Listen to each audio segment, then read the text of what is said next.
Imagine for a second the absolute most devastating catastrophe in human history. Like the specific moment humanity just lost paradise. Right. You would expect the creator's very first response to be, well, a sentence of doom, like a swift gavel striking a desk to condemn the guilty party. Oh, for sure. You'd expect immediate wrath. Yeah. But the first sermon ever preached wasn't a punishment directed at humans. It was actually a declaration of war against the devil. Which is just wild to think about. It really is. Welcome to Reformed Thinking. Today, we are taking a deep dive into a diagnostic landscape of spiritual trauma. We are looking at Charles Spurgeon's sermon, Christ the Conqueror of Satan, based on Genesis chapter 3, verse 15. A massively significant text. Spot on. Our mission today is to figure out how a single sentence, spoken right there in the Garden of Eden, contains the entire blueprint of Christian theology. And, how it maps onto your daily spiritual life. Yeah, to set the baseline context here, we have to recognize the sheer weight of this moment. I mean, Genesis 3, verse 15, it wasn't spoken by some prophet. It wasn't written in an epistle by an apostle decades after the fact. The preacher here was Jehovah himself. Wow. Yeah, that changes the tone. It does. And consider the audience standing in that garden. The audience was the entire human race, represented in that moment by Adam and Eve, right alongside the Prince of Darkness. So everyone who mattered was there? Yeah, you have the creator of the universe delivering a message to all of humanity and the instigator of their ruin all in one breath. Okay, let's unpack this because look at the timeline. Before we even get to what God said, we have to look at when he said it. The context shifts our entire understanding of divine grace. It really does. I mean, Adam and Eve have just eaten the fruit. They are hiding. They are terrified. And God steps into the garden. The timing is so striking. Spurgeon points out that this promise was delivered immediately after the transgression. Like, right away. Before any curses were handed out? Yeah, it happened before God pronounced any sentences of painful travail on the woman. It happened before the exhausting labor was assigned to the man. Right, before the ground was cursed. Yes, before the soil was cursed with thorns and thistles. There is this theological concept that mercy rejoices against judgment. God didn't wait until the punishments were handed down to offer a glimmer of hope. He led with mercy. He really did. Before he said, "Dust you are, and to dust you shall return," he gave a promise of deliverance. Wait, so you were saying that by speaking to the snake first, God bypassed Adam and Eve completely in that initial moment of grace? That is the beautiful reality of it. That effectively takes the burden of fixing the world out of human hands. But I do have a logistical question about the target of that message. Sure, what is it? Why did God speak this comforting promise directly to the serpent? I mean, you have Adam and Eve standing right there, terrified, knowing they have ruined everything. Why wouldn't God look directly at them to offer this comfort? Well, the analysis of that choice reveals the real mechanism of grace. By speaking obliquely to the serpent as a punishment, God made this a personal dispute between himself and Satan. Ah, I see. It was not about human merit at all. God stepped in to protect his own name and his own honor from being blasphemed by fallen spirits. Because Satan thought he had won. Yeah, Satan thought he had secured a decisive victory. He thought he had destroyed God's handiwork and recruited humanity into his rebellion. Oh, no. So by addressing Satan directly, God was essentially saying, "I am taking over this quarrel. You aren't fighting them anymore. You're fighting me." That is incredible. And for you, listening right now, there is a massive takeaway here. Mercy given for God's sake, to vindicate his own honor, is a far more secure anchor than mercy relying on any supposed human merit. Because if it relied on human merit, well, Adam and Eve had literally just proven they had none. Yeah, none at all. They had just failed the easiest test imaginable. They had one rule and they broke it. If God had looked at them and said, "I will save you because you are inherently good," it would have been a lie. That is it. The divine sovereignty and glory afford a much stronger foundation of hope. God was undertaking the repair of the mischief so that his name wouldn't be diminished among you immortal spirits looking down on the scene. It humbles humanity, for sure. It does, but it also provides an unshakable consolation. Your rescue doesn't depend on your performance. It depends on God defending his own glory. Which is so freeing. Spurgeon describes this single verse as a lone star in the sky for early believers. We look back now at the entire Bible, thousands of years of history, countless sermons. But for those early generations, this one sentence was literally all they had. Just try to imagine the theological landscape of that era. Picture a pitch-black night sky with only one single star shining.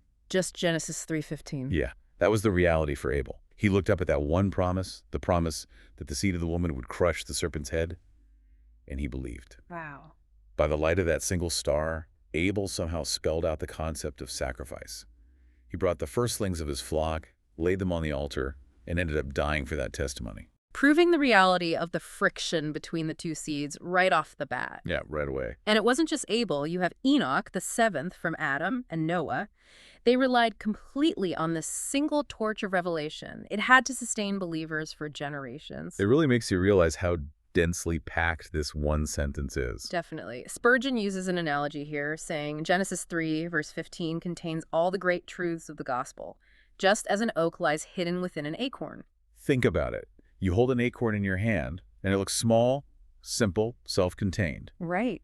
But inside that tiny shell is the genetic blueprint for a massive, sprawling oak tree with deep roots and heavy branches. It has everything it needs. Yeah.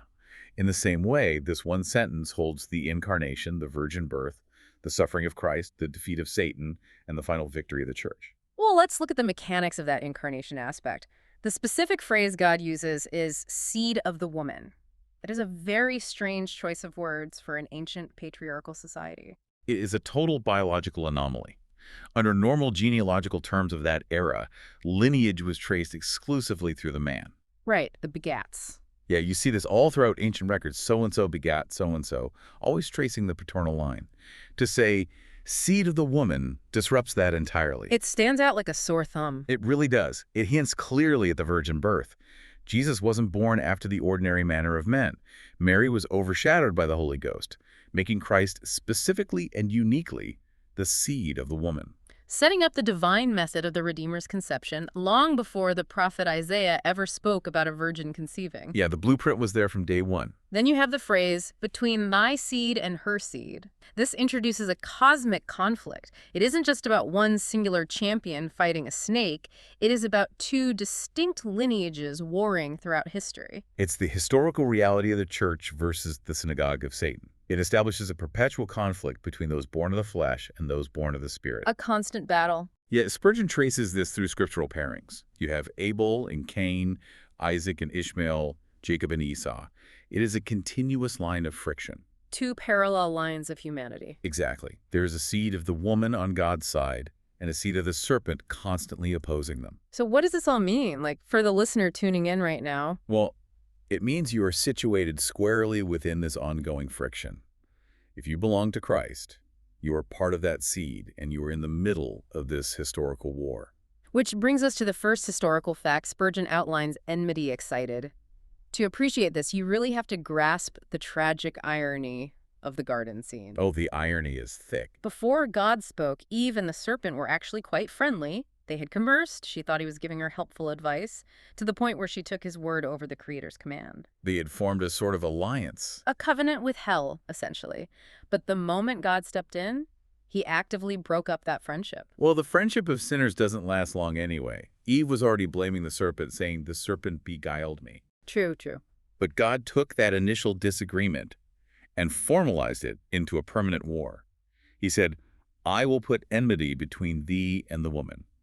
The very first act of grace was God causing the woman and her spiritual seed to hate the evil one and his devices. You know, I am struggling to understand how God placing hatred, this enmity, in our hearts is considered an act of grace.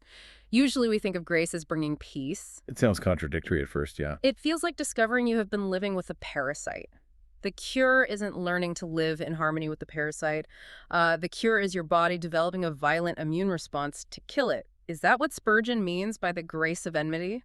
That analogy captures the mechanism perfectly. I mean, if you are comfortable with the entity trying to destroy you, you are doomed. You'll just let it kill you. Yeah. God gave humanity the gift of hating their destroyer. He set up a rival kingdom to oppose the tyranny of sin and Satan. The Holy Spirit acts as that spiritual immune response, causing you to reject the pathogen of sin. And we see that immune response play out in the listener's internal life today. Spurgeon uses a highly relatable metaphor here.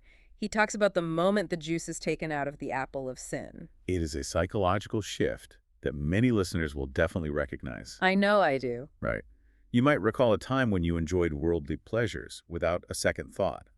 But then suddenly you began to feel uneasy. dissatisfied. Like it just lost its appeal. Yeah, the things that used to bring you joy felt hollow. Spurgeon describes it as realizing the juice has been sucked out of the apple, and you are just left chewing on the hard core, which you can't feed on at all. You feel miserable and trapped in the habit. You can't seem to get rid of it, but suddenly you find yourself despising it. That hatred, that groaning under a galling yoke, is the exact manifestation of God putting enmity between you and the serpent. It is the decree of God making itself known in your life. It's an act of intervention. Yeah. The divine life is dropped into your soul like a spark of celestial fire. You might not have understood all the complex theology at the time, but you knew you hated the darkness that was holding you. Once that enmity is established, the war begins. And that leads to the second historic fact, the coming of the champion. God promised a specific seed who would champion the cause against the serpent. And we trace the fulfillment of that seed directly to Jesus Christ. Consider the narrative progression here. The seed is born in Bethlehem, and immediately the dragon tries to devour the child. Right away. Satan enters the heart of Herod to slaughter the infants, trying to eliminate the champion before the battle even begins. But the child is preserved, and then we jump forward 30 years to the wilderness, which is where the champion meets the adversary foot to foot. For 40 days, Jesus is assailed with all the artillery Satan has: flattery, malice, craft, falsehood. Just a barrage. But the champion stands unwounded. He chases his foeman from the field, using the word of God as his weapon. He refuses to bow, refuses to test God, refuses to turn stones to bread. And Jesus didn't just play defense in the wilderness, he pushed the offensive. He carried the war straight into the enemy's territory. He really did. He went around casting out devils. He would speak to an unclean spirit, command it to come out, and the demon had to flee. They had no choice. Legions of devils sought to hide in swine just to escape the terror of his presence. They cried out, asking if he had come to torment them before their time. He terrified them. Yeah, and Jesus gave his disciples the ability to cast out demons as well, effectively shaking the gates of hell. He said he saw Satan fall like lightning from heaven. Okay, so how does that historical champion relate to the internal experience of the listener? We know Jesus marched through Judea casting out demons, but how does that translate to someone sitting in traffic listening to this right now? It translates when Christ is formed within you. It is the moment when you finally understand the legal mechanism of substitution. The legal mechanism. Yeah. You realize that Christ stood in your place. He bore your curse and your punishment. He gave his righteousness to you. When your heart grasps that, the legal dominion of the enemy over you is completely broken. You see that what the law couldn't do, the champion accomplished on your behalf. But this fight isn't without casualties. And that brings us to the most paradoxical part of the prophecy. Genesis 3, verse 15, presents a dual prophecy of simultaneous injury, a bruised heel and a crushed head. Right. This is the third fact, the bruised heel. Why a heel? Why that specific part of the anatomy? Well, the heel represents Christ's lower part, his human nature. As a divine being, he couldn't be harmed by Satan. Right, God can't be injured. Exactly. But by taking on human flesh, he exposed a heel, so to speak, that could be bruised. It signifies his entire life of sicknesses, sorrows, and rejection. It culminated in the physical and mental agony of Gethsemane and the cross. Gethsemane was a severe bruising. Jesus sweat drops of blood in agony. It was a personal assault by Satan, an attempt to stop him from completing the sacrifice. A total assault on his mind and body. Yeah, Jesus himself called it the hour of darkness. And then on the cross, the heel was bruised most cruelly. His hands and feet were pierced. He endured the shame and pain of crucifixion. Satan let loose Herod, Pilate, Caiaphas, the Romans, all his tools upon the Christ. If the listener is truly part of the woman's seed, they have to expect to experience that bruised heel in their own lives as well. What does a bruised heel look like in a modern context? Satan still nibbles at the heel of believers. Since he can't destroy your soul, he aims to torment your mind. Just to cause pain. Yeah. Spurgeon gives concrete examples. Satan injects blasphemous thoughts, urges you to take desperate measures, or teaches you to doubt the existence of God and the reality of his mercy. He plays on our anxieties. He tries to convince you that your salvation is impossible. That is the old serpent biting at your heel, trying to cause you as much mental agony as possible. And there's a social aspect to this pushback, too. It isn't all just internal mental battles. Oh, absolutely. Worldly friends might start giving you the cold shoulder. They see something about you that is foreign to their tastes. Like you don't fit in anymore. Right. They might attribute your conduct to fanaticism, pride, obstinacy, or bigotry. This is the seed of the serpent, discovering the seed of the woman and carrying on the old war. Just like it started in Genesis. As the Apostle Paul noted, he that is born after the flesh persecutes him that is born after the Spirit. The mockery and alienation you face are your heel being bruised in sympathy with the bruising of the glorious champion. But there's a crucial limitation to this injury. It was only his heel. It wasn't his head. It wasn't a mortal, continual wound. That is the scar of glory. Jesus died, yes, but the interval in the tomb was brief. His holy body didn't see corruption. He conquered it. He came forth perfect in his manhood. He retained the scars, the bruise on the heel, but he bears them to the skies as his glory and beauty. Like a badge of honor. It is very much like the story of Jacob. Jacob wrestled the angel and walked away with a limp, halting on his thigh. The injury was a marker of his triumph. Christ's bruised heel is the eternal proof of his victory. Which leads to the fourth historic fact, the bruising of the serpent's head.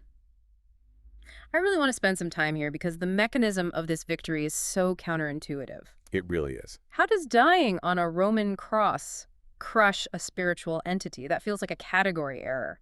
One is a physical execution, the other is a spiritual defeat. What's fascinating here is, to understand the mechanism, we have to look at the legal framework of Satan's authority. Okay, the legal side. Satan's primary weapon is accusation.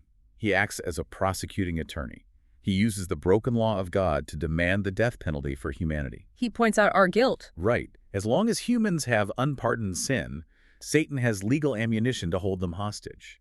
He thought that by bringing death of the Son of God, he was securing his ultimate victory. He thought he had the ultimate leverage. He thought he was proving that even the purest human could be subjected to the curse of death. But the very act that Satan orchestrated to destroy Jesus was the exact mechanism God used to disarm Satan completely. Precisely. When Christ died on the cross, he absorbed the penalty of that sin.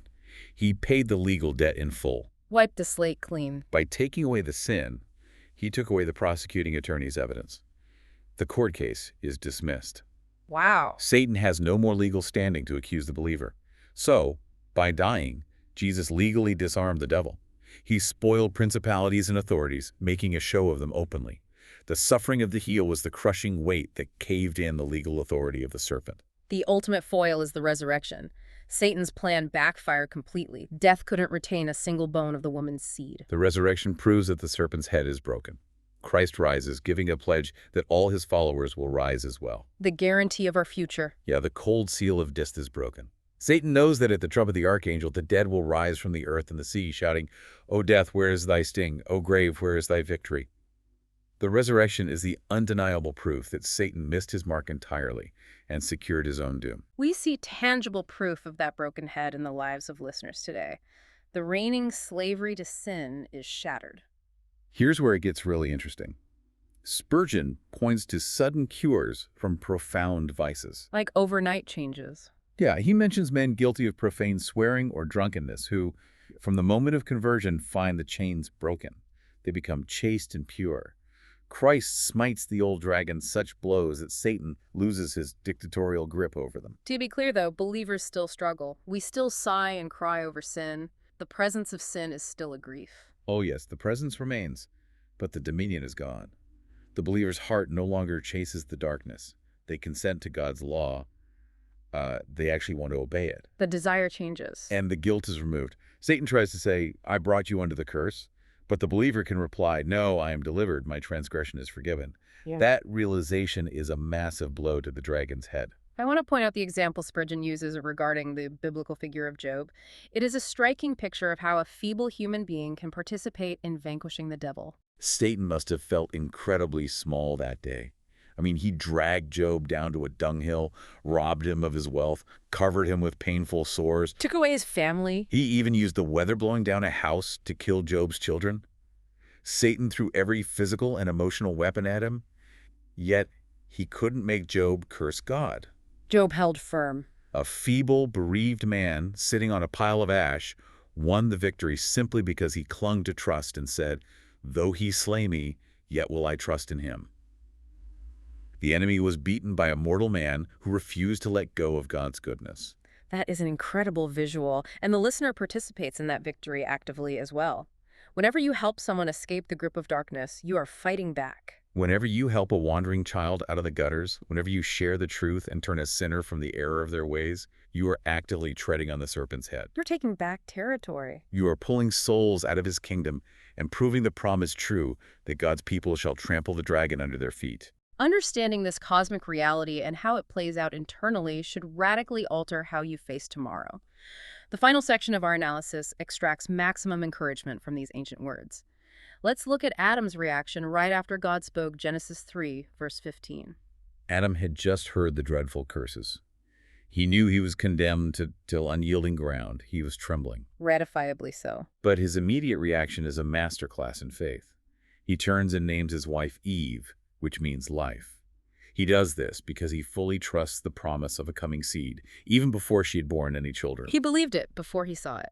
He accepts the well-deserved sentence of death with silence, but he vocalizes his simple faith in the promise of life. He didn't murmur or despair. He grabbed onto the promise. Standing in a dying garden, surrounded by the ruin he caused, he chooses to believe in life. Spurgeon introduces a rule for reading God's word based on this kind of faith. He calls it God's math. The rule is this.